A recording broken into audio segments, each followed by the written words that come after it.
বৃষ্টির দিনের প্রেম। আজ সারাদিন ধরে বৃষ্টি পড়ছে। ঝিরিঝিরি বৃষ্টির শব্দে আমার মনটা কেমন যেন আনচান করছে।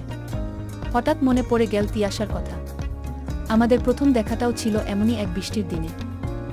সেদিনও আকাশ ভেঙে বৃষ্টি নামছিল। আমি কলেজ থেকে ফিরছিলাম, ছাতা ছিল না।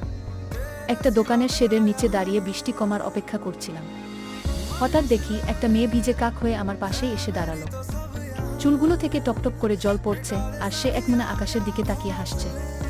অদ্ভুত লাগছিল দেখতে, একই সাথে মুগ্ধ হয়েছিলাম। চোখে চোখ পড়তেই হালকা হাসল সে।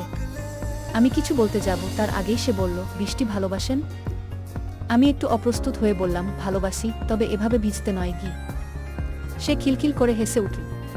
বৃষ্টিকে উপভোগ করতে জানতে হয় বলেই সে দুহাত বাড়িয়ে দিল বৃষ্টির দিকে। তার নিষ্পাপ হাসি আর উচ্ছ্বাস দেখে আমিও যেন সব ভুলে গেলাম। কথা বলতে বলতে কখন যে বৃষ্টি থেমে গিয়েছিল